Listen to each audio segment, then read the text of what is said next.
আমার জীবনটা তখন খুব একটা খারাপ ছিল না, অন্তত বাইরের দিক থেকে তো নয়। ঠিক ২ বছর আগে আমার স্ত্রী এবং সন্তানদের নিখোঁজ হয়ে যাওয়ার পর আমি কোনোমতে নিজের জীবনটাকে আবার ছন্দে ফিরিয়ে আনার চেষ্টা করছিলাম। শহরতলির সেই ছোট্ট সাজানো বাড়িটা বিক্রি করে দিয়েছিলাম। আমার অফিসের কাছে একটা সস্তা অ্যাপার্টমেন্টে উঠে এসেছিলাম। পুলিশ এবং সমাজসেবীরা যেসব থেরাপির কথা বলেছিল, আমি প্রতিটা সেশনে গিয়েছি, নিয়মিত কাজেও ফিরলাম। তবে একটা সমস্যা কিছুতেই মিটল না। ডাক্তারদের দেওয়া কড়া কড়া ওষুধ খেয়েও আমি রাতে ১ বা ২ ঘন্টার বেশি ঘুমাতে পারতাম না। কিন্তু তাতেও আমার আক্ষেপ ছিল না। আমি নিজেকে বুঝিয়ে নিয়েছিলাম যে অন্তত সবচেয়ে খারাপ সময়টা তো পার হয়ে এসেছে। শোক আর মানসিক আঘাত মানুষকে কতদিনই বা অবশ করে রাখতে পারে। তবুও নিজের অজান্তেই একদিন অ্যামাজন থেকে সেই কম্বলটা অর্ডার করে বসলাম। আমার খাটের সাইজ অনুযায়ী কুইন সাইজ অর্ডার করলাম। যদিও সেই খাটে ঘুমানোর মতো কোনো কুইন বা রানী এখন আর আমার জীবনে নেই। পার্সেলটা আসার কথা ছিল ২ দিনের মধ্যে, কারণ আমি প্রাইম মেম্বার ছিলাম। কিন্তু ডেলিভারি আসতে অনেক বেশি দেরি হয়ে গেল। একটা অভিযোগ করতে পারতাম, কিন্তু পার্সেলটা যখন শেষ পর্যন্ত আমার দরজায় এসে পৌঁছালো, তখন তার দশা দেখে অভিযোগ করার ইচ্ছেটাই মরে গেল। সাধারণত অ্যামাজনের পার্সেলগুলো সেই পরিচিত হাসি মুখওয়ালা কার্ডবোর্ডের বাস্ক এর ভেতরে আসে, কিন্তু এটা কোনো বাস্ক এর ভেতরে ছিল না। এটা ছিল একটা অগোছালো মাংসের তালের মতো দলা পাকানো জিনিস, যেটা আমার দরজার সামনে আধ খাওয়া অবস্থায় পড়েছিল।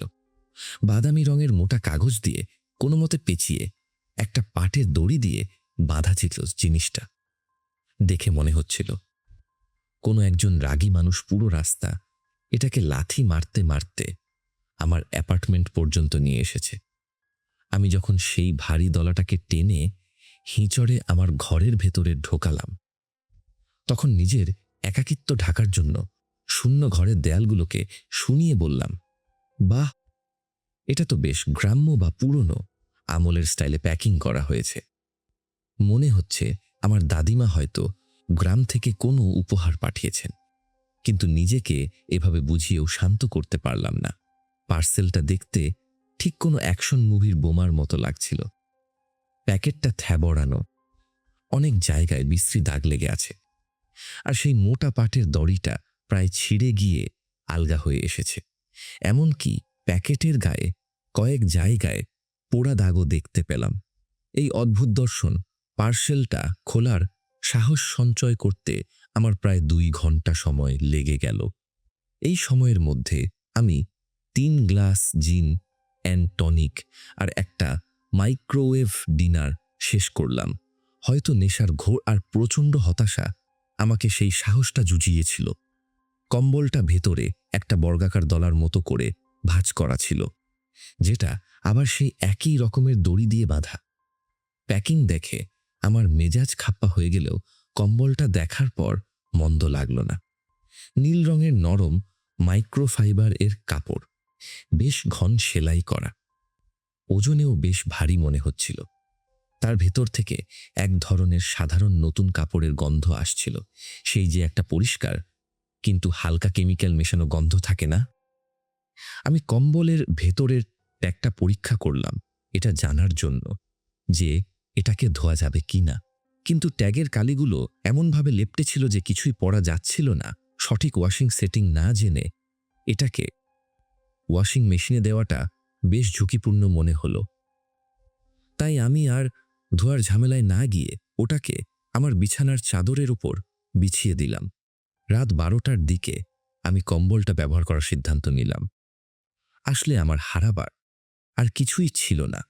গত কয়েক মাসে আমি আমার বিছানার পেছনে কয়েকশো ডলার খরচ করেছি।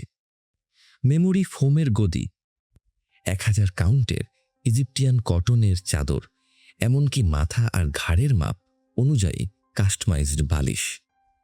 কিন্তু এর কোনোটি আমাকে এক রাতের জন্য নিরবচ্ছিন্ন শান্তি দিতে পারেনি। সত্যি বলতে, এই নীল কম্বলটার কাছ থেকেও আমার কোনো প্রত্যাশা ছিল না। তবুও একটু নাটুকেপনা করতে কার না ভালো লাগে। আমি আমার ঠান্ডা চাদরের নিচে ঢুকে পড়লাম এবং নতুন কম্বলটা টেনে গায়ের ওপর নিলাম। কম্বলটা একটু এবড়ো খেবড়ো ছিল, তবে আমি অনলাইনে রিভিউ পড়ে আগেই জানতাম যে ডেলিভারির সময় চাপে থাকার কারণে এমনটা হয়। পরে ধীরে ধীরে ঠিক হয়ে যায়, কিন্তু গায়ে দেওয়ার সাথে সাথেই এর ওজনটা আমি অনুভব করলাম এবং অবাক হয়ে লক্ষ্য করলাম যে আমি সত্যি বেশ স্বস্তি বোধ করছি। আমি যখন চোখ বন্ধ করলাম, আমার কল্পনায় মনে হলো যে আমার ছোট দুটো সন্তান হয়তো গুটিসুটি মেরে আবার আমার বিছানায় উঠে এসেছে।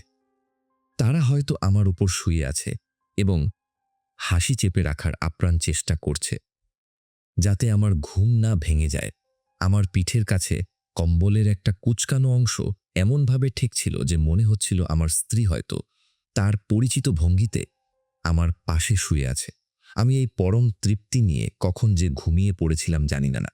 যখন আমার চোখ খুলল তখন ঘড়িতে সকাল 10টা বাজে এবং আমার অফিসে যাওয়ার সময় অনেক আগেই পার হয়ে গেছে।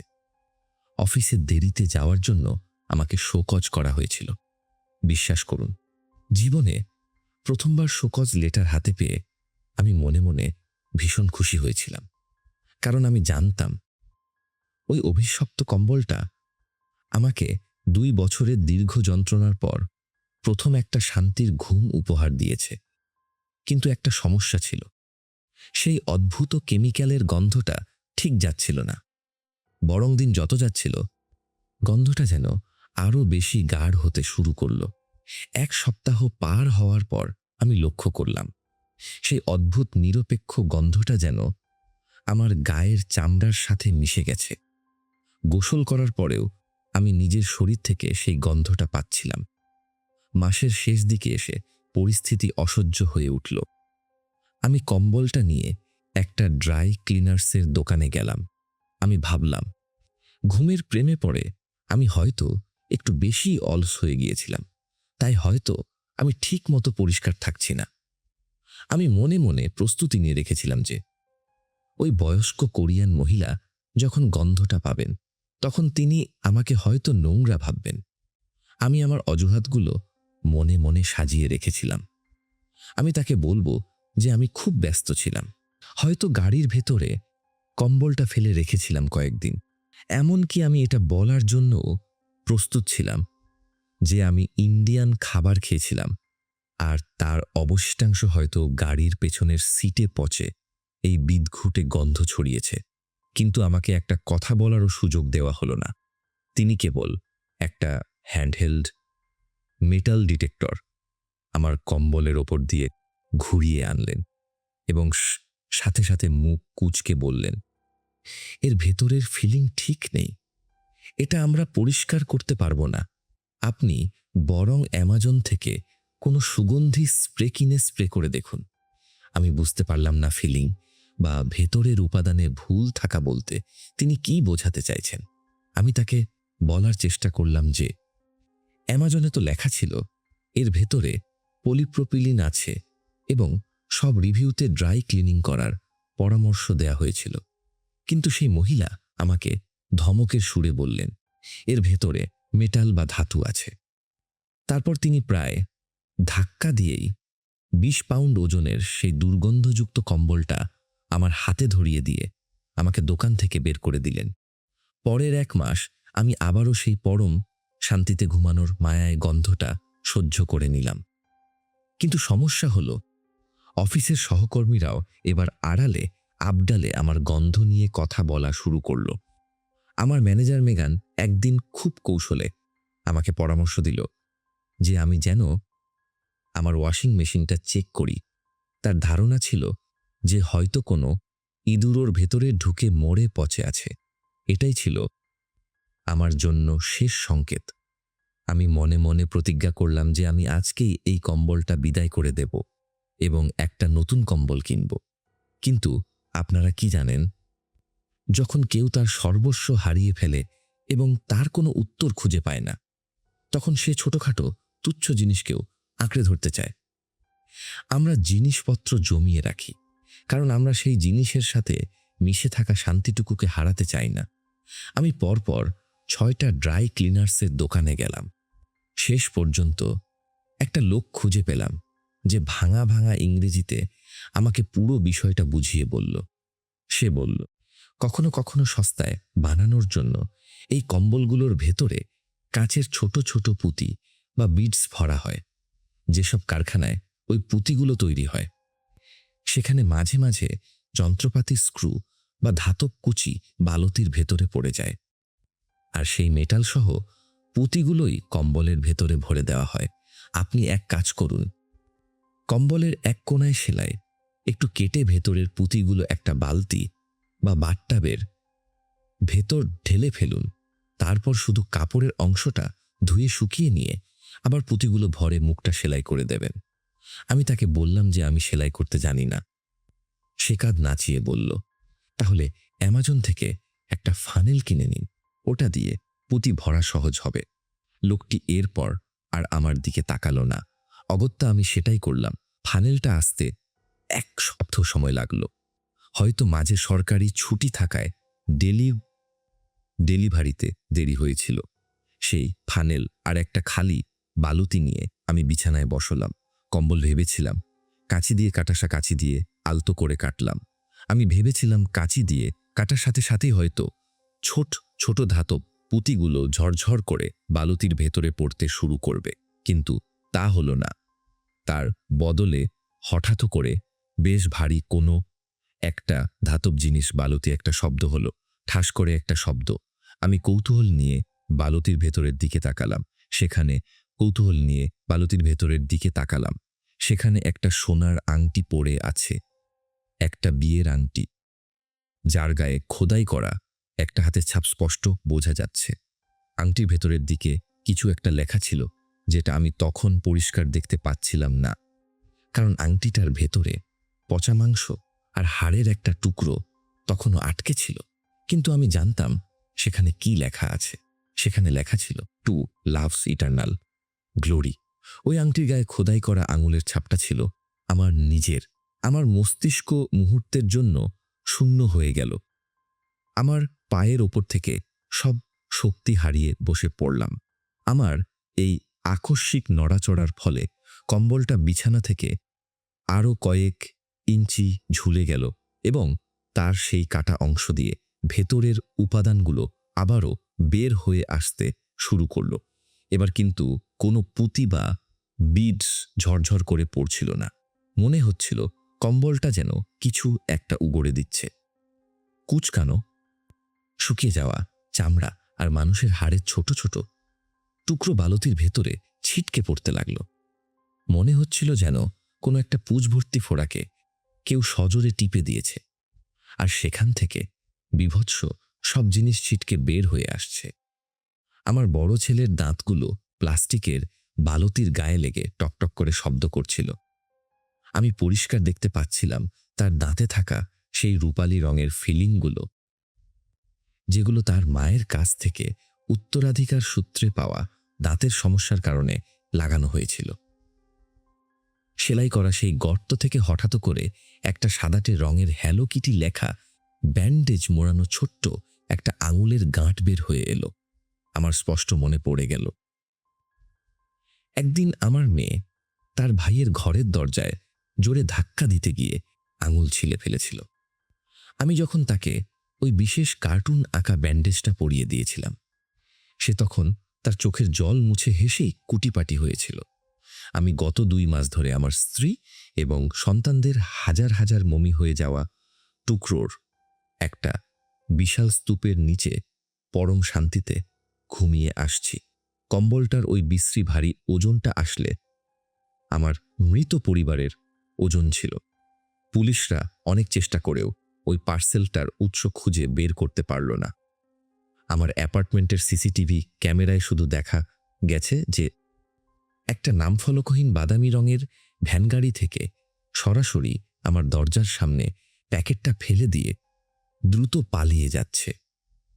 অ্যামাজনের আইনজীবীরা আদালতে প্রমাণ করে দিয়েছে যে তারা সঠিক বক্স এবং লেবেল লাগিয়ে সঠিক কম্বলই পাঠিয়েছিল। তাদের প্রতি আমার কোনো রাগ নেই। তারা খুব দ্রুত আমাকে টাকাটা ফেরত দেওয়ার প্রস্তাব দিয়েছিল। অবশ্য টাকাটা তারা ক্যাশ দেয়নি, দিয়েছিল স্টোর ক্রেডিট হিসেবে। কিন্তু আমি আর কখনোই অ্যামাজন থেকে কিছু কিনব না। আমি আমার ঘরের ইকো ডিভাইসটা সবার আগে ডাস্টবিনে ফেলে দিয়েছি। আমার সব নতুন বিছানাপত্র আর গদিও বিদায় করেছি। এমনকি আমি আমার প্রাইম মেম্বারশিপ বাতিল করে দিয়েছি। শেষবারের মতো সাবধান হওয়ার জন্য আমি আমার স্মার্টফোন আর স্মার্টওয়াচটাও ভেঙে চুরমার করে দিয়েছি। অ্যামাজন বা এই আধুনিক প্রযুক্তি হয়তো আমাদের জীবনকে অনেক সহজ করে দিয়েছে, কিন্তু যদি এই প্রযুক্তির কারণে এমন কোনো ভয়াবহ ঘটনা ঘটে, তবে সেই আরামের আমার কোনো প্রয়োজন নেই। সবশেষে আমার মাথায় শুধু একটা চিন্তাই বারবার ঘুরপাক খাচ্ছে। তারা আমার পরিবারের মৃতদেহগুলো কোথায় খুঁজে পেয়েছিল এবং কেন? বাস, এর বেশি আর কিছুই আমি ভাবতে পারছি না। আমি যখন জানালার দিকে তাকালাম, দেখলাম সেই একই বাদামি রঙের ভ্যান গাড়িটা আমার অ্যাপার্টমেন্টের নিচে নিঃশব্দে দাঁড়িয়ে আছে। গাড়ির হেডলাইট দুটো অন্ধকার গলিটাকে চিরে আমার জানালার দিকেই তাকিয়ে আছে। আমার মনে হলো কেউ একজন অন্ধকারের ভেতর থেকে আমাকে নিবিড়ভাবে পর্যবেক্ষণ করছে। সেই একই ভারী অনুভূতিটা আমি আবারও আমার বুকের ওপর অনুভব করতে পারলাম। আমার ঘরের কোনায় থাকা সেই কাটা কম্বলটা থেকে হঠাৎ করে একটা ফিস ফিস শব্দ ভেসে এলো, যেটা শুনতে ঠিক আমার মেয়ের গলার স্বরের মতো। আমি ধীরে ধীরে দরজার দিকে এগিয়ে গেলাম। আমার হাত কাঁপছে। হঠাৎ দরজার ওপাশ থেকে কেউ একজন খুব মৃদু স্বরে কড়া নাড়ল, নক নক নক নক। সেই শব্দটা হুবহু আমার ছেলের দরজায় টোকা দেওয়ার মতো। আমি দরজার লেন্স দিয়ে উঁকি দিলাম। বাইরে কেউ নেই, শুধু একটা নতুন বাদামি কাগজের প্যাকেট আমার দরজার সামনে রাখা আছে। প্যাকেটের ওপরে দড়িটা নড়ছে, যেন কেউ মাত্রই ওটা ওখানে রেখে গেল। আমি ভয়ে সিঁটিয়ে গেলাম যখন দেখলাম প্যাকেটের গায়ে লেখা, আপনার নতুন অর্ডারটি ডেলিভারি করা হয়েছে। কিন্তু আমি তো কিছুই অর্ডার করিনি। প্যাকেটের ভেতর থেকে একটা অদ্ভুত পচা গন্ধ হু হু করে আমার নাকে আসতে লাগলো, যেটা সেই নীল কম্বলটার গন্ধের চেয়েও 1000 গুণ বেশি তীব্র। আমি অনুভব করলাম আমার পেছনের ঘর থেকে সেই ফিসফিস শব্দটা এখন আরো জোরে শোনা যাচ্ছে। কেউ একজন আমার ঠিক ঘাড়ের কাছে দাঁড়িয়ে দীর্ঘশ্বাস ফেলছে। আমি পেছনে ফেরার সাহস পাচ্ছিলাম না, কিন্তু আমার কাঁধের ওপর একটা ঠান্ডা বরফের মতো শীতল হাত এসে পড়ল। সেই হাতের আঙুলের ডগায় থাকা নখগুলো আমার চামড়ার ভেতর বিঁধতে শুরু করলো। আমি বুঝতে পারলাম পার্সেলটা শুধু কম্বল ছিল না, ওটা ছিল একটা নিমন্ত্রণ। আমি যখন নিজের চিৎকার সামলানোর চেষ্টা করছি, তখনই ঘরের সব লাইট একসাথে নিভে গেল। অন্ধকারের মধ্যে আমি শুধু দেখতে পেলাম সেই জানালার বাইরে দাঁড়িয়ে থাকা ভ্যান গাড়ির হেডলাইট দুটো লাল হয়ে জ্বলে উঠেছে। সেই লাল আলোতে আমি দেখতে পেলাম আমার বিছানার উপর রাখা সেই কাটা কম্বলটা থেকে একটা একটা করে মমি হয়ে যাওয়া হাত বের হয়ে আসছে এবং সেগুলো মেঝের ওপর দিয়ে হামাগুড়ি দিয়ে আমার দিকেই এগিয়ে আসছে। আমি দেয়াল ঘেঁষে দাঁড়িয়ে পড়লাম। আমার নিঃশ্বাস বন্ধ হয়ে আসছে। হঠাৎও সেই ফিস ফিস শব্দটা আমার কানের কাছে এসে একদম স্পষ্ট হয়ে গেল। কেউ একজন খুব শান্ত গলায় বলল, বাবা, আমাদের কি এখনো ভেতরে নেবে না? বাইরের প্যাকেটটা খোলো বাবা। মা ওখানে খুব একা বোধ করছে। আমি কাঁপতে কাঁপতে মেঝের ওপর বসে পড়লাম। ঠিক তখনই আমার দরজার নিচ দিয়ে একটা কালচে রঙের তরল গড়িয়ে ঘরের ভেতরে ঢুকতে শুরু করল। ওটা রক্ত নয়, ওটা যেন কুচকুচে কালো কোনো তেলের মতো জিনিস। সেই তরলের সাথে সাথে দরজার তলা দিয়ে ভেসে এলো একটা ছোট চিরকুট। তাতে শুধু একটা কথা লেখা, অ্যামাজন আপনার ফিডব্যাকের অপেক্ষায় আছে। আমি যখন সেই চিরকুটটা হাতে নিলাম, দেখলাম ওটা আসলে কোনো কাগজ নয়, ওটা আমার স্ত্রীর গায়ের চামড়ার একটা অংশ। আমার ঘরের কোণার অন্ধকারটা যেন হঠাৎ করেই জ্যান্ত হয়ে উঠল। আমি দেখতে পেলাম সেই কালো তরলটা থেকে ধীরে ধীরে একটা আকৃতি তৈরি হচ্ছে। ওটা কোনো মানুষের আকৃতি নয়, ওটা যেন অনেকগুলো মানুষের অঙ্গপ্রত্যঙ্গ জোড়া দিয়ে বানানো একটা বিভীষিকা।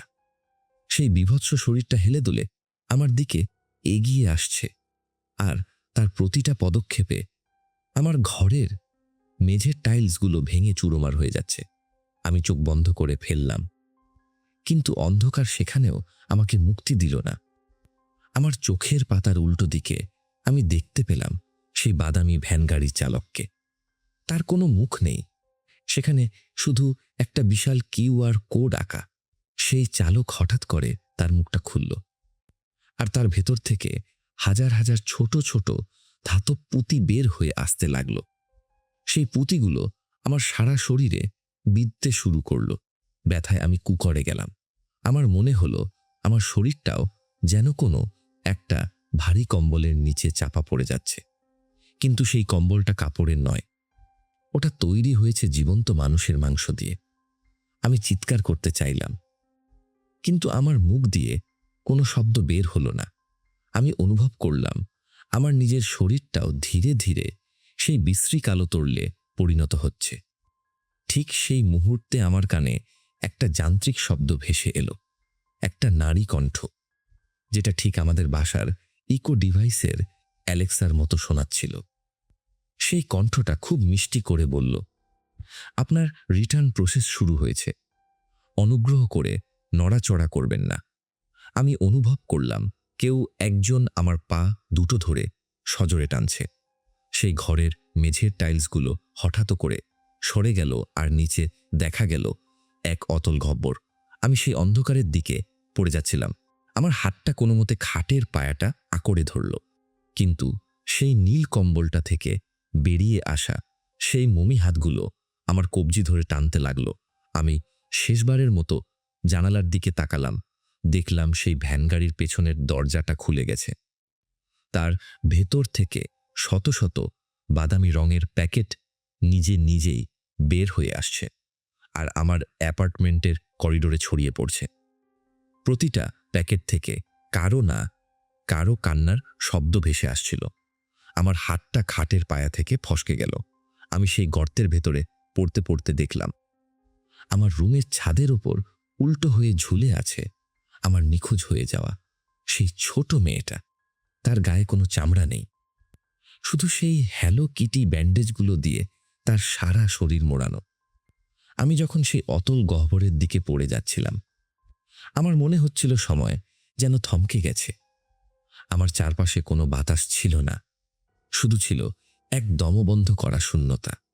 আমি কতক্ষণ ধরে নিচের দিকে পড়ছিলাম তার কোনো হিসেব আমার কাছে নেই। হঠাৎ করে একটা প্রচণ্ড ঝাঁকুনি দিয়ে আমার পতন থামল। আমি অনুভব করলাম আমি খুব শক্ত এবং শীতল কোনো মেঝের ওপর শুয়ে আছি। আমার পুরো শরীর ব্যথায় অবশ হয়ে গিয়েছিল। আমি যখন ধীরে ধীরে চোখ মেললাম, দেখলাম আমি আমার অ্যাপার্টমেন্টে নেই। আমি এমন এক জায়গায় এসে পৌঁছেছি যেটা দেখতে কোনো এক বিশাল কারখানার গুদাম ঘরের মতো। সেই ঘরের ছাদটা এত উপরে যে আমি সেখান থেকে আসা আলোটার উৎস খুঁজে পাচ্ছিলাম না। চারদিকের দেয়ালগুলো ধবধবে সাদা, কিন্তু সেই সাদা রঙের ভেতর এক ধরনের নীলচে আভা মিশে আছে, যেটা চোখের জন্য খুব আরামদায়ক নয়। আমি ওঠার চেষ্টা করলাম, কিন্তু আমার হাত পা যেন লোহার শিকল দিয়ে বাঁধা। আমি নিজের শরীরের দিকে তাকালাম এবং ভয়ে আমার কলিজা শুকিয়ে গেল। আমার সারা শরীরে পাতলা প্লাস্টিকের একটা আবরণ জড়ানো হয়েছে, ঠিক যেমনটা কোনো নতুন ফার্নিচার বা ইলেকট্রনিক্স পণ্যের গায়ে থাকে। আমার ডান হাতের কবজির ওপর নীল কালিতে একটা কোড লেখা হয়েছে 78950। আমি আশেপাশে তাকানোর চেষ্টা করলাম। আমার দুপাশে সারিবদ্ধভাবে রাখা আছে হাজার হাজার স্টেইনলেস স্টিলের টেবিল, আর প্রতিটা টেবিলের ওপর আমার মতোই প্লাস্টিকে মোড়ানো এক একজন মানুষ শুয়ে আছে। কারো চোখ খোলা, কারো বন্ধ, কিন্তু কারো শরীরেই কোনো প্রাণের স্পন্দন আমি দেখতে পাচ্ছিলাম না। সেই বিশাল ঘরে কোনো শব্দ ছিল না, শুধু মাঝে মধ্যে অনেক দূর থেকে একটা যান্ত্রিক ঘড় ঘড় শব্দ ভেসে আসছিল। আমি বুঝতে পারলাম এটা কোনো সাধারণ গুদাম ঘর নয়, এটা কোনো এক বিভীষিকাময় প্রক্রিয়াকরণ কেন্দ্র। আমি যখন সেখান থেকে মুক্তি পাওয়ার জন্য ছটফট করছি, তখনই আমার মাথার উপরে একটা যান্ত্রিক হাত বা রোবোটিক আর্ম নেমে এলো। সেই হাতের মাথায় লাগানো ছিল একটা তীক্ষ্ণ স্ক্যানার। লাল রঙের একটা লেজার রশ্মি আমার কপাল থেকে শুরু করে পা পর্যন্ত স্ক্যান করতে শুরু করলো। আমি চিৎকার করতে চাইলাম, কিন্তু আমার গলার স্বর কোনো এক অদৃশ্য দেয়ালে বাধা পেয়ে আমার ভেতরেই মিলিয়ে গেল। স্ক্যান করা শেষ হলে পাশের একটা স্পিকার থেকে সেই পরিচিত যান্ত্রিক কণ্ঠস্বর আবার শোনা গেল। সেই কণ্ঠস্বরটা এবার বলল, আইটেম কোড 78950, কোয়ালিটি চেক সম্পূর্ণ। এই পণ্যটি এখনও সজীব, একে প্যাকেজিং সেকশনে পাঠানো হোক। Packaging section? আমি কি কোনো জড় পদার্থ? আমি কি স্রেফ একটা পণ্য? আমার মনে হাজারটা প্রশ্ন ভিড় করছিল, কিন্তু তার উত্তর দেওয়ার মতো কেউ সেখানে ছিল না। হঠাৎ করে আমার নিচের সেই স্টিলের টেবিলটা নড়তে শুরু করল। ওটা আসলে একটা বিশাল কনভেয়ার বেল্টের অংশ ছিল। আমাকে টেনে নিয়ে যাওয়া হচ্ছিল সেই অন্ধকার সুড়ঙ্গের দিকে, যেখান থেকে ওই বিশ্রী ঘর ঘর শব্দটা আসছিল। আমি যখন সুড়ঙ্গের ভেতরে ঢুকলাম, তখন বাতাসের গন্ধটা বদলে গেল। সেখানে এখন সেই পরিচিত গন্ধটা প্রবলভাবে ফিরে এলো, সেই মরা মানুষের মাংস আর কেমিক্যাল এর মিশ্রিত গন্ধ, যেটা আমার সেই নীল কম্বলটা থেকে আসছিল। সুড়ঙ্গের দুই পাশে আমি দেখতে পেলাম অজস্র যান্ত্রিক হাত খুব দ্রুত কাজ করে যাচ্ছে। তারা কি করছে দেখার জন্য আমি ঘাটটা একটু ঘোরালাম। যা দেখলাম তা দেখে আমার নিজের চোখকেও বিশ্বাস করতে পারছিলাম না। সেই যান্ত্রিক হাতগুলো বিশাল বিশাল ধারালো ছুরি দিয়ে মানুষের দেহগুলোকে নিখুঁতভাবে কাটছে। তারা হাত, পা, মাথা আর ধড়গুলোকে আলাদা আলাদা করে ফেলছে। তারপর সেই মাংসের টুকরোগুলোকে একটা বিশাল মেশিনের ভেতরে ঢুকিয়ে দিচ্ছে। মেশিনের অন্য প্রান্ত দিয়ে বের হয়ে আসছে ছোট ছোট গোল দানা। আমি ভয়ে সিটিয়ে গেলাম। ওই গোল দানাগুলোই কি সেই কম্বলের ভেতরের ফিলিং? আমি বুঝতে পারলাম, আমি যে কম্বলটার নিচে এত রাত পরম শান্তিতে ঘুমিয়েছি, সেটা আসলে কতগুলো দুর্ভাগা মানুষের অবশিষ্টাংশ দিয়ে ঠাসা ছিল। আর এখন হয়তো আমার পালা। আমি পাগলের মতো ছটফট করতে লাগলাম। প্লাস্টিকের ওই আবরণটা ছিঁড়ে ফেলার জন্য আমি আমার সবটুকু শক্তি প্রয়োগ করলাম। আমার নখ দিয়ে প্লাস্টিকটা আঁচড়াতে শুরু করলাম। আমার হাতের কবজি থেকে রক্ত ঝরতে শুরু করল, কিন্তু আমি থামলাম না। হঠাৎ করে প্লাস্টিকের আবরণটা এক জায়গায় একটু ফেটে গেল। আমি আমার সেই ফাটা অংশ দিয়ে হাতটা বের করার চেষ্টা করলাম। ঠিক তখনই সেই কনভেয়ার বেল্টটা থেমে গেল। পুরো ঘরে আবারও সেই ভয়ঙ্কর নিস্তব্ধতা নেমে এলো। আমি শুনতে পেলাম সুড়ঙ্গের ভেতর থেকে কেউ একজন হেঁটে আসছে। ভারী জুতো মেঝের ওপর পড়ার শব্দটা প্রতিধ্বনিত হচ্ছিল। খট খট খট। আমি নিঃশ্বাস বন্ধ করে অপেক্ষা করতে লাগলাম। আবছা অন্ধকারে আমি একটা দীর্ঘাকৃতির অবয়ব দেখতে পেলাম। লোকটা যখন আমার টেবিলের সামনে এসে দাঁড়ালো, তখন আমি দেখলাম তার গায়ে একটা উজ্জ্বল হলুদ রঙের ইউনিফর্ম পরা, ঠিক যেমনটা ডেলিভারি বয়রা পরে থাকে। কিন্তু তার মুখটা দেখতে পাওয়ার পর আমার হৃদস্পন্দন এক মুহূর্তের জন্য বন্ধ হয়ে গেল। তার মুখে কোনো চোখ, নাক বা ঠোঁট নেই। তার পুরো মুখটা জুড়ে একটা বিশাল black and white Q R code বসানো। সে তার পকেট থেকে একটা ছোট ডিভাইস বের করল এবং আমার কবজির সেই কোডটা স্ক্যান করল। সেই কিউ আর কোড মুখওয়ালা লোকটা তখন আমার দিকে ঝুঁকে এলো। আমি অনুভব করলাম তার সেই মুখহীন জায়গা থেকে এক ধরনের শীতল বাতাস আমার গায়ে লাগছে। সে ফিস ফিস করে বলল, আপনি তো আমাদের ভিআইপি কাস্টমার। আপনার জন্য তো বিশেষ ব্যবস্থা করার কথা ছিল। আপনি সাবস্ক্রিপশন বাতিল করতে চেয়েছিলেন কেন? আমাদের সেবা কি আপনার পছন্দ হয়নি? আমি কোনো মতে তোতলাতে তোতলাতে বললাম, তোমরা তোমরা মানুষ মারছ কেন? আমার পরিবার কোথায়? আমার স্ত্রী আর সন্তানরা কোথায়? সেই লোকটা একটু হাসার মতো ভঙ্গি করল, যদিও তার কোনো মুখ ছিল না।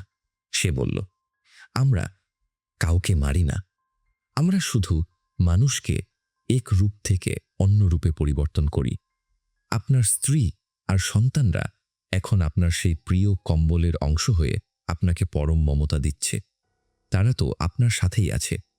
আপনিই তো চেয়েছিলেন আপনার একাকিত্ব দূর হোক। আমরা শুধু আপনার সেই ইচ্ছা পূরণ করেছি। এখন আপনার পালা, আপনিও তাদের সাথে যুক্ত হবেন। আপনার ওজনটা আমাদের পরবর্তী চালানের জন্য খুব জরুরি। সে কথাগুলো শেষ করেই আমার গলার কাছে তার সেই বরফ শীতল হাতটা রাখল। আমি অনুভব করলাম আমার দম বন্ধ হয়ে আসছে। আমি বাঁচার জন্য শেষ চেষ্টা হিসেবে তাকে লাথি মারলাম। আমার পাটা সজোরে তার পেটে লাগল। সে কয়েক পা পিছিয়ে গেল। আমি সেই সুযোগে কনভেয়ার বেল্ট থেকে নিচে লাফ দিলাম। মেঝের ওপর পড়ার সাথে সাথেই আমি দৌড়াতে শুরু করলাম। আমি জানতাম না আমি কোথায় যাচ্ছি, কিন্তু আমাকে এখান থেকে বের হতেই হবে। আমি দৌড়াতে দৌড়াতে দেখলাম সেই বিশাল হলের এক কোণায় একটা দরজা খোলা আছে।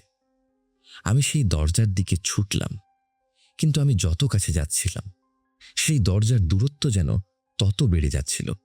আমার পেছনে সেই কিউআর কোড মুখওয়ালা লোকটা এবং আরও কয়েকজন ডেলিভারি বয় দৌড়াতে শুরু করল। তাদের হাতের সেই লেজার স্ক্যানারগুলো অন্ধকারের ভেতরে লাল আলোর রেখা তৈরি করছিল। আমি দৌড়াতে দৌড়াতে একটা বিশাল হলো রুমে এসে পৌঁছলাম। সেই রুমটা পুরোপুরি অন্ধকার ছিল, শুধু মাঝখানে একটা বিশাল স্ক্রিন জ্বলছিল। আমি স্ক্রিনের সামনে গিয়ে থমকে দাঁড়ালাম। স্ক্রিনে একটা লাইভ ম্যাপ দেখা যাচ্ছে। সেই ম্যাপটা আমারই শহরের। সেখানে হাজার হাজার নীল রঙের বিন্দু জ্বলছে আর নিভছে। আমি ভালো করে লক্ষ্য করে দেখলাম, ওই প্রতিটা বিন্দু আসলে এক একটা মানুষের বাসা, আর প্রতিটা বাসার উপর একটা করে ছোট লেবেল লাগানো আছে, ডেলিভারি কমপ্লিট। তার মানে এই শহরটা ইতিমধ্যে এই অভিশপ্ত কম্বল দিয়ে ভরে গেছে। সবাই কি তাহলে আমার মতোই বিপদে আছে? আমি যখন স্ক্রিনের দিকে তাকিয়ে স্তব্ধ হয়ে দাঁড়িয়েছিলাম, তখন আমার কানের কাছে একটা পরিচিত গলার স্বর ভেসে এলো, বাবা তুমি এখানে কি করছো? আমি চমকে ফিরে তাকালাম। আমার সামনে দাঁড়িয়ে আছে আমার সেই ছোট মেয়েটা। তার সারা গায়ে সেই হ্যালো কিটি ব্যান্ডেজগুলো লাগানো, কিন্তু তার গায়ের রংটা কেমন যেন ফ্যাকাশে নীল হয়ে গেছে। তার চোখ দুটো দিয়ে কোনো মণি নেই, শুধু সাদা দুটো গর্ত। সে আমার হাতটা ধরল। তার হাতটা কোনো মানুষের হাতের মতো নয়, ওটা যেন নরম কোনো রবার দিয়ে তৈরি। সে বলল, বাবা চলো আমরা আবার বাসায় যাই। মা তোমার জন্য অপেক্ষা করছে। মা বলছে তোমার জন্য একটা নতুন সারপ্রাইজ আছে। আমি আমার মেয়ের হাতটা ছাড়িয়ে নেওয়ার চেষ্টা করলাম, কিন্তু সে আমাকে শক্ত করে ধরে রেখেছে। তার নখগুলো আমার চামড়ার ভেতর বিঁধতে শুরু করেছে। আমি দেখলাম তার সেই হাতের চামড়াটা ধীরে ধীরে গলে যাচ্ছে এবং ভেতর থেকে সেই ধাতব পুঁতিগুলো বের হয়ে আসছে। আমি যন্ত্রণায় চিৎকার করে উঠলাম। ঠিক সেই সময় পুরো রুমের আলো জ্বলে উঠল। আমি দেখলাম আমি কোনো গুদাম ঘরে নেই। আমি আমার নিজের অ্যাপার্টমেন্টের লিভিং রুমে বসে আছি। সামনে টেলিভিশনটা চলছে আর তাতে খবরের চ্যানেলটা খোলা, কিন্তু টিভির ভেতরে কোনো মানুষ নেই। শুধু একটা কিউআর কোড নড়াচড়া করছে। আমি আমার চারপাশে তাকালাম। আমার পুরো লিভিং রুমটা সেই নীল মাইক্রোফাইবারের কম্বল দিয়ে মোড়ানো। দেয়াল, সোফা, এমনকি আমার ল্যাপটপটাও সেই কম্বলের কাপড়ে ঢাকা। আমি চিৎকার করে ঘর থেকে বেরিয়ে যাওয়ার জন্য দরজার দিকে দৌড়ালাম, কিন্তু দরজার কোনো হাতল নেই। সেখানে শুধু একটা ছোট্ট স্ক্যানার লাগানো আছে। আমি দরজায় ধাক্কা দিতে শুরু করলাম। হঠাৎ করে আমার পেছনের ঘর থেকে সেই অদ্ভুত ঘর ঘর শব্দটা আবার শুরু হলো। আমি ফিরে তাকালাম এবং দেখলাম আমার সেই বেডরুম থেকে সেই বিশালাকার নীল কম্বলটা নিজে নিজেই হামাগুড়ি দিয়ে বের হয়ে আসছে। ওটা যেন একটা দানবীয় অক্টোপাস এর মতো তার অসংখ্য হাত বাড়িয়ে দিচ্ছে আমার দিকে। কম্বলটার ভাঁজ থেকে একে একে বের হয়ে আসছে আমার স্ত্রী আর ছেলেদের সেই পচাগোলা হাতগুলো। তারা সবাই একযোগে চিৎকার করে বলছে, আমাদের সাথে যোগ দাও, আমাদের সাথে যোগ দাও। আমি দেয়ালের সাথে লেপ্টে গেলাম। পালানোর কোনো পথ নেই। আমি দেখলাম আমার পায়ের নিচের চাদরটাও ধীরে ধীরে জ্যান্ত হয়ে উঠছে এবং আমার পা দুটো পেঁচিয়ে ধরছে। আমি হাত দিয়ে দেয়াল আঁকড়ে ধরার চেষ্টা করলাম, কিন্তু দেয়ালের সেই নীল কাপড়টা আমার হাত দুটোকে গিলে ফেলল। আমি অনুভব করলাম আমি দেয়ালের ভেতরে ঢুকে যাচ্ছি। ঠিক সেই মুহূর্তে আমার ফোনের নোটিফিকেশন বেজে উঠল। আমি কোনো মতে পকেট থেকে ফোনটা বের করলাম। স্ক্রিনে একটা মেসেজ এসেছে অ্যামাজন থেকে। তাতে লেখা, আপনার রিটার্ন পিক আপ এর জন্য আমাদের প্রতিনিধি আপনার দরজার বাইরে অপেক্ষা করছেন। অনুগ্রহ করে দরজা খুলুন। আমি যখন ফোনের দিকে তাকিয়ে আছি, তখনই দরজার ওপাশ থেকে একটা প্রচণ্ড ভারী কিছুর ধাক্কা অনুভব করলাম। দরজাটা যেন কেউ ভেঙে ফেলার চেষ্টা করছে। আমি আমার সারা শরীরের চারদিকে সেই নীল কম্বলটার চাপ অনুভব করতে শুরু করলাম। ওটা আমাকে এত জোরে চেপে ধরছে যে আমার বুকের পাঁজরগুলো মড়মড় করে ভেঙে যাওয়ার শব্দ আমি শুনতে পাচ্ছিলাম। আমি জানালার দিকে তাকালাম। বাইরে সেই বাদামি ভ্যান গাড়িটা এখনো দাঁড়িয়ে আছে। গাড়ির চালক এখন গাড়ি থেকে নেমে আমার জানালার দিকে তাকিয়ে আছে। সে তার হাতটা নাড়ল, যেন আমাকে বিদায় জানাচ্ছে। আমি দেখলাম তার হাতে একটা ছোট রিমোট কন্ট্রোল। সে একটা বোতাম টিপল এবং সাথে সাথে আমার পুরো অ্যাপার্টমেন্টে একটা কান ফাটানো সাইরেন বেজে উঠল। আমার মাথার উপরে ছাদটা ধীরে ধীরে খুলতে শুরু করল। আমি দেখলাম আকাশের নীল রঙের বদলে সেখানে শুধু একটা বিশাল কালো লোগো জ্বলজ্বল করছে। ওটা অ্যামাজনের সেই হাসি মুখওয়ালা লোগো, কিন্তু ওটা এখন উপহাসের মতো হাসছে। আমি অনুভব করলাম আমার শরীরটা ধীরে ধীরে হালকা হয়ে যাচ্ছে। আমি উপরের দিকে উঠে যাচ্ছি। আমি যখন শূন্যে ভেসে আছি, তখন আমার চোখের সামনে আমার পুরো জীবনের স্মৃতিগুলো ভেসে উঠতে লাগলো। কিন্তু সেই স্মৃতিগুলোতে আমার পরিবার নেই, শুধু আছে অজস্র পার্সেল আর ডেলিভারি বক্স। আমি বুঝতে পারলাম আমার অস্তিত্বটাই হয়তো কোনো এক সময় এই কোম্পানির ইনভেন্টরি এর অংশ হয়ে গিয়েছিল। হঠাৎ করে আমার চারপাশের সবকিছু আবার বদলে গেল। আমি অনুভব করলাম আমি কোনো এক তরল পদার্থের ভেতরে ভাসছি। আমার নাকে মুখে সেই বিশ্রী কালো তেলটা ঢুকে যাচ্ছে। আমি হাত পা ছোড়ার চেষ্টা করলাম, কিন্তু আমার শরীরটা যেন জেলির মতো নরম হয়ে গেছে। আমি শুনতে পেলাম অনেক ওপর থেকে সেই কিউআর কোড মুখওয়ালা লোকটার কণ্ঠস্বর। সে বলল, প্যাকেজিং সম্পন্ন হয়েছে, এবার শিপিংয়ের পালা। কাস্টমার দীর্ঘ প্রতীক্ষায় আছেন।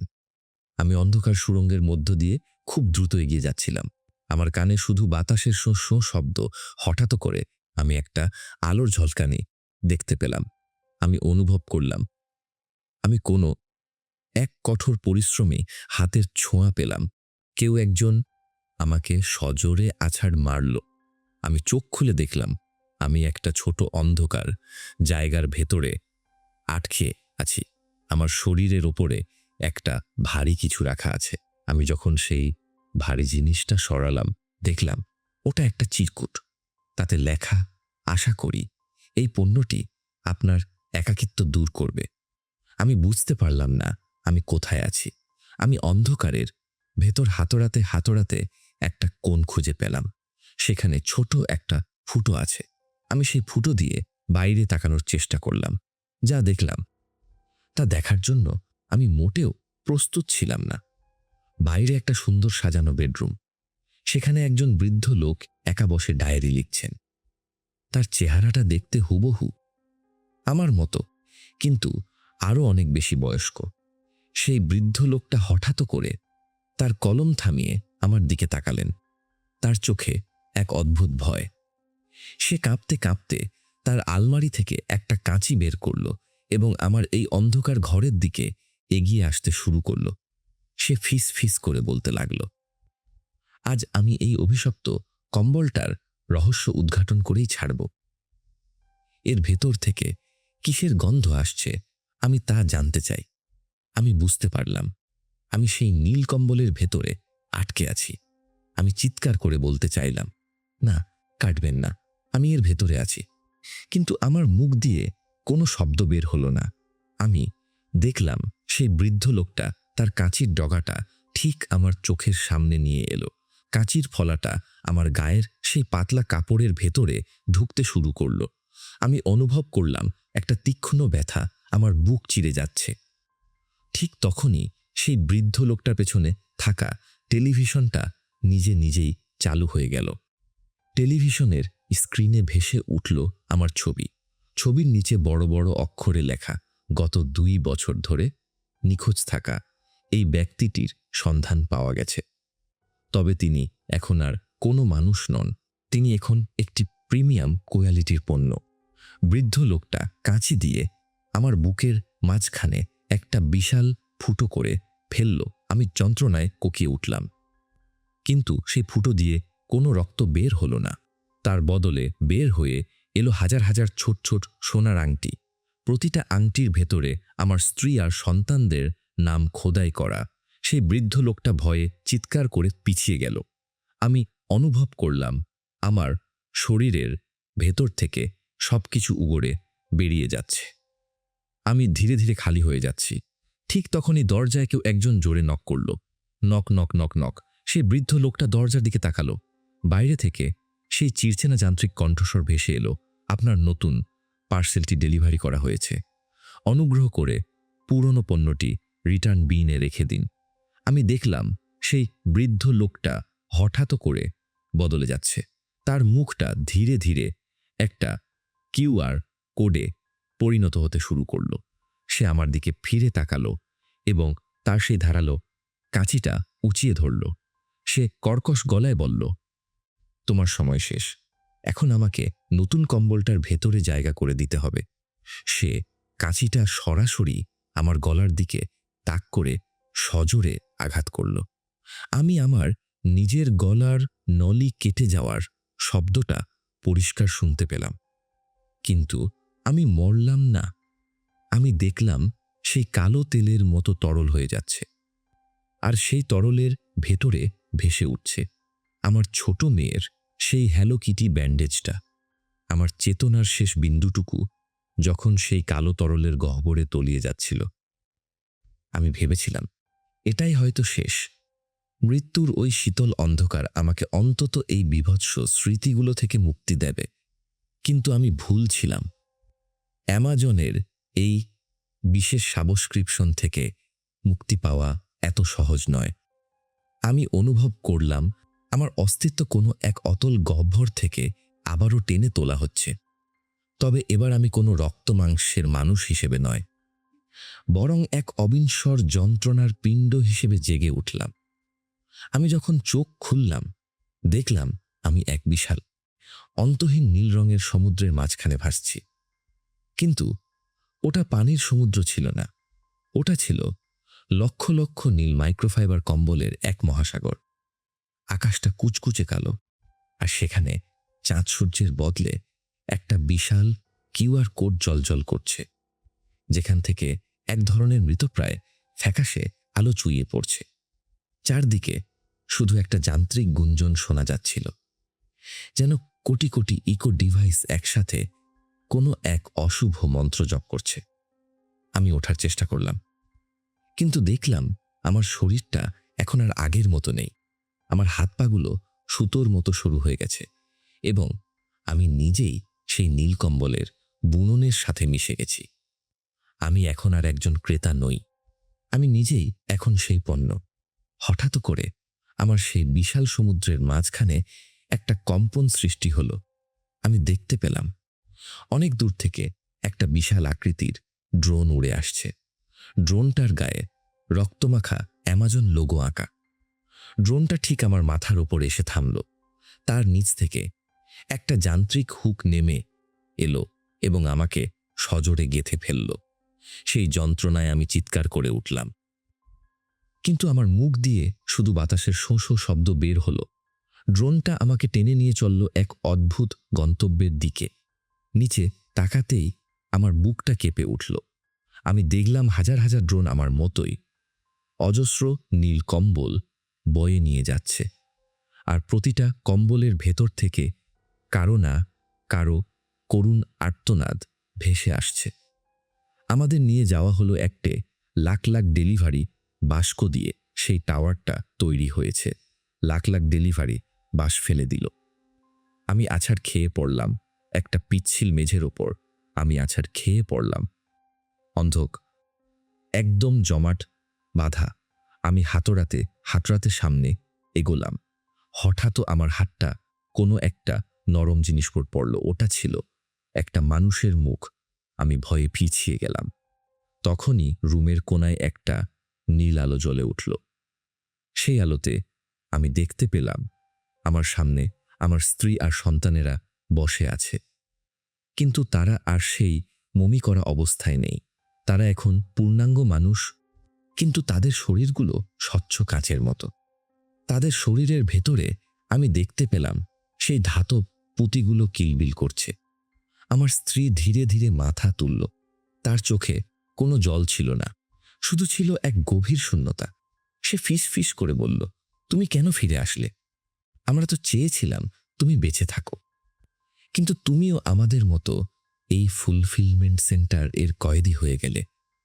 আমি কাঁদতে কাঁদতে তাকে জড়িয়ে ধরতে চাইলাম, কিন্তু আমার হাতগুলো তার শরীরের ভেতর দিয়ে গলে চলে গেল। আমি বুঝতে পারলাম আমরা এখন স্রেফ কিছু ডেটা বা তথ্য ছাড়া আর কিছুই নই। আমাদের স্মৃতি, আমাদের ভালোবাসা, আমাদের শরীর, সবকিছুকে প্রসেস করে এই ডিজিটাল নরকের জ্বালানি হিসেবে ব্যবহার করা হচ্ছে। আমার স্ত্রী আমাকে ইশারা করে দেয়ালের দিকে তাকাতে বলল। আমি দেখলাম দেয়াল জুড়ে লাখ লাখ স্ক্রিন জ্বলছে। প্রতিটা স্ক্রিনে পৃথিবীর কোনো না কোনো একাকী মানুষের ঘর দেখা যাচ্ছে। তারা সবাই বিছানায় শুয়ে এপাশ ওপাশ করছে। তাদের চোখে অনিদ্রার ক্লান্তি, আর তাদের প্রত্যেকের দরজার সামনে একটা করে নীল কম্বলের পার্সেল রাখা আছে। আমার স্ত্রী বলল, এই যে দেখছো মানুষগুলোকে, এরা সবাই শান্তি খুঁজছে, আর কোম্পানি তাদের সেই শান্তি দিচ্ছে আমাদের জীবন দিয়ে। প্রতিটা কম্বলের ওজন আসলে এক একটা ধ্বংস হয়ে যাওয়া পরিবারের শোক। আমরা যত বেশি কষ্ট পাই, কম্বলটা তত বেশি আরামদায়ক হয়। এটাই হলো এই ব্যবসার আসল রহস্য। আমি স্তব্ধ হয়ে দাঁড়িয়ে রইলাম। আমি বুঝতে পারলাম কেন ওই বৃদ্ধ লোকটা আমাকে কাঁচি দিয়ে কাটতে চেয়েছিল। সে হয়তো আমারই কোনো এক অতীত বা ভবিষ্যৎ সংস্করণ ছিল, যে এই চক্র থেকে মুক্তি পাওয়ার চেষ্টা করছিল। কিন্তু এই লুপ বা চক্র কখনো শেষ হয় না। একবার আপনি যখন বাই নাও বোতামে চাপ দেন, তখন আপনার আত্মা ওই কোম্পানির সার্ভারে চিরকালের জন্য রেজিস্টার্ড হয়ে যায়। ঠিক সেই মুহূর্তে সেই ঘরটা কাঁপতে শুরু করল। ওপর থেকে সেই যান্ত্রিক কণ্ঠস্বর আবারও গম্ভীর স্বরে বলল, নতুন অর্ডার কনফার্ম করা হয়েছে। শিপমেন্ট 7-8-9-5-0 প্রস্তুত করো। আমাদের একজন নতুন মেম্বার প্রয়োজন, যার শোক হবে সবচেয়ে গভীর। আমার স্ত্রী আর সন্তানেরা হঠাৎ করে আমার চারপাশ থেকে মিলিয়ে যেতে শুরু করল। তারা বাতাসের সাথে মিশে গিয়ে সেই নীল কাপড়ের বুন্নে হারিয়ে গেল। আমি একাই সেই অন্ধকার ঘরে পড়ে রইলাম। হঠাৎ মেঝের তলা থেকে হাজার হাজার সুই বের হয়ে এলো। তারা আমার শরীরে বিঁধতে শুরু করল। সেই সুইগুলো আমাকে সেলাই করে একটা বর্গাকার আকৃতি দিচ্ছে। আমি অনুভব করলাম আমি ছোট হয়ে যাচ্ছি, আমি ভাঁজ হয়ে যাচ্ছি। ব্যথায় আমার চেতনা বারবার হারিয়ে যাচ্ছিল। আমি বুঝতে পারলাম আমাকে প্যাক করা হচ্ছে। আমাকে আবারও সেই বাদামি কাগজে মোড়ানো হলো এবং সেই রুক্ষপাটের দড়ি দিয়ে বাঁধা হলো। আমি এখন আর কোনো মানুষ নই। আমি এখন একটি প্রিমিয়াম ওয়েটেড ব্ল্যাঙ্কেট। আমার ভেতরে এখন আমার পরিবারের সবার অবশিষ্টাংশ পুঞ্জীভূত হয়েছে। আমি অনুভব করলাম আমাকে কোনো এক ভ্যান গাড়ির পেছনে ছুঁড়ে ফেলা হলো। ইঞ্জিনের ঘড় ঘড় শব্দটা আমার কানে আসছিল। গাড়িটা চলতে শুরু করলো। আমি জানি না কতক্ষণ ধরে সেই অন্ধকার ভ্যানের ভেতর আমি পড়েছিলাম। হঠাৎ গাড়িটা থামল। আমি অনুভব করলাম কেউ একজন আমাকে তুলে নিল। বাইরে তখন ঝুম বৃষ্টি পড়ছে। বৃষ্টির শব্দটা প্যাকেটের ভেতর থেকে খুব অদ্ভুত শোনালো।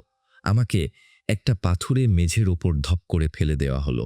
আমি সেই ফুটো দিয়ে বাইরে তাকানোর চেষ্টা করলাম। দেখলাম এক যুবক তার অ্যাপার্টমেন্টের দরজা খুলছে। তার চোখে মুখে গভীর বিষণ্ণতা। সে নিচু হয়ে আমাকে তুলে নিল। সে আমাকে ঘরের ভেতরে নিয়ে গিয়ে বিছানার ওপর রাখল। তার ঘরটা একদম আমার সেই পুরনো অ্যাপার্টমেন্টের মতো। যুবকটি কাঁপতে কাঁপতে প্যাকেটের দড়িটা ছিঁড়ে ফেলল। সে যখন আমাকে বিছানার ওপর বিছিয়ে দিল, আমি অনুভব করলাম তার স্পর্শ। সে দীর্ঘশ্বাস ফেলে আমার ওপর শুয়ে পড়ল। আমি আমার পুরো ওজন দিয়ে তাকে চেপে ধরলাম। আমি চাইছিলাম তাকে চিৎকার করে বলতে, পালাও, এখান থেকে পালাও। কিন্তু আমার বদলে আমার ভেতর থেকে সেই মরণোত্তর প্রশান্তি বেরিয়ে আসতে শুরু করল। যুবকটি চোখ বন্ধ করল। আমি অনুভব করলাম তার দুশ্চিন্তাগুলো ধীরে ধীরে কমে যাচ্ছে। সে পরম শান্তিতে ঘুমিয়ে পড়ল। আর ঠিক সেই মুহূর্তেই আমি আমার ভেতরে এক নতুন পরিবর্তন লক্ষ্য করলাম। যুবকটির শরীর থেকে তার জীবনের সমস্ত শক্তি, তার সমস্ত স্মৃতি ধীরে ধীরে শুষে নিতে শুরু করলাম আমি। আমার নীল মাইক্রোফাইবার এর সুতোগুলো ধীরে ধীরে তার গায়ের চামড়ার সাথে মিশে যেতে শুরু করল। আমি বুঝতে পারলাম এটাই হলো আমার নতুন কাজ। আমাকে এখন এই মানুষটির জীবন চুরি করতে হবে, যাতে কোম্পানি পরবর্তী পণ্যটি তৈরি করতে পারে। যুবকটির ঘরের কোনায় রাখা তার স্মার্ট স্পিকারটা হঠাৎ করে জ্বলে উঠল। তার নীল আলোটা অন্ধকারের ভেতর এক অশুভ আভা ছড়িয়ে দিল। স্পিকারটা খুব মিষ্টি গলায় বলল, শুভরাত্রি। আপনার ঘুম কি আরামদায়ক হচ্ছে? চিন্তা করবেন না, আমরা চিরকাল আপনার পাশে আছি। আমি এখন আর কষ্ট পাচ্ছিলাম না। আমি এক ধরনের অসাড় আনন্দ অনুভব করছিলাম। আমি জানতাম কিছুদিনের মধ্যেই এই যুবকটিও আমার মতো এই নীল সমুদ্রের অংশ হয়ে যাবে। আর তখন হয়তো অন্য কোনো একাকী মানুষ তার দরজার সামনে আমাকে খুঁজে পাবে। এই চক্র চলতেই থাকবে যতক্ষণ পর্যন্ত না এই পৃথিবীর শেষ মানুষটিও কোনো এক নীল কম্বলের নিচে চিরকালের জন্য ঘুমিয়ে পড়ছে। বাইরে সেই বাদামি ভ্যান গাড়িটা আবারও স্টার্ট নিল। সে চলে যাচ্ছে পরবর্তী ডেলিভারি দিতে। আমি সেই যুবকটিকে আরো শক্ত করে জড়িয়ে ধরলাম। আমার ভেতরে থাকা আমার স্ত্রীর সেই বিয়ের আংটিটা যুবকটির পিঠে বিচ্ছে, কিন্তু সে সেটা অনুভব করতে পারছে না। সে এখন এক গভীর ঘুমের দেশে হারিয়ে গেছে, যেখান থেকে ফেরার আর কোনো পথ নেই। অন্ধকার ঘরটাতে শুধু আমার দীর্ঘশ্বাসের শব্দ শোনা যাচ্ছিল।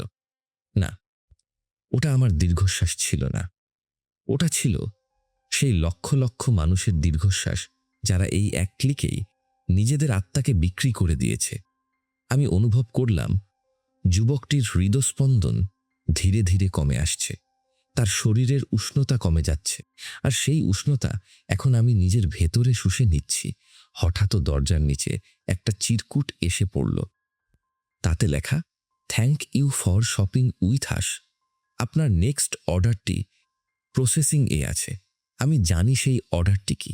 ওই যুবকটির ছোট ভাই, যে এই নিখোঁজ হওয়ার খবর শুনে কালই হয়তো এই একই কম্বল অর্ডার করবে। অন্ধকার ঘনিয়ে এলো। আমি এখন আর শুধু একটা কম্বল নই, আমি এখন একটা ক্ষুধা, এক অনন্ত ক্ষুধা যা কখনো মিটবে না। আপনার ঘরের দরজায় কি নক হয়েছে? আপনার ফোনের নোটিফিকেশন কি বলছে? আপনার পার্সেল পৌঁছে গেছে। খুব সাবধান। দরজা খোলার আগে একবার ভাবুন, হয়তো ওই প্যাকেটের ভেতরে আপনারই কোনো হারানো প্রিয়জন আপনার অপেক্ষায় আছে। হয়তো আজ রাতে আপনি একাই ঘুমাবেন না, আপনার গায়ের ওপর চেপে বসবে 1000 বছরের জমাট বাঁধা কোনো কান্না। যুবকটি হঠাৎ তার ঘুমের ঘোরে বিড়বিড় করে উঠল, মা, বাবা, তোমরা এসেছ। আমি জানি সে কি দেখছে। সে এখন তার পরিবারের সাথে সেই ডিজিটাল বাগানে হাঁটছে, কিন্তু সে জানে না তার আসল পরিবার এখন তার বিছানার নিচে প্লাস্টিকের বালতির ভেতর পুঁতি হয়ে পড়ে আছে। আমি এখন পুরোপুরি শান্ত। আমার কোনো অভিযোগ নেই, আমি শুধু অপেক্ষা করছি সেই মুহূর্তের জন্য, যখন এই যুবকটির শরীরটা পুরোপুরি তরল হয়ে যাবে এবং আমি আবারও সেই ভ্যানগাড়ির পেছনের সিটে ফিরে যাব। আমাদের কোনো ছুটি নেই, আমাদের কোনো বিনাশ নেই। আমরা শুধু আছি 1 দিন অথবা 2 দিনের গ্যারান্টিযুক্ত ডেলিভারির আশায়। অন্ধকারে সেই কিউআর কোডটা আবারও আমার চোখের সামনে ভেসে উঠল। ওটা এখন আমার নিজের প্রতিবিম্ব। আমি হাসলাম, যদিও আমার কোনো মুখ ছিল না। আমি এখন এই সিস্টেমের অংশ। আমি এখন পরম তৃপ্ত। আজকের ঘটনাটি রেডিট এর একজন ইউজার শেয়ার করেছেন। এরকম আরও ঘটনা শুনতে আমাদের ইমেইল করতে পারেন।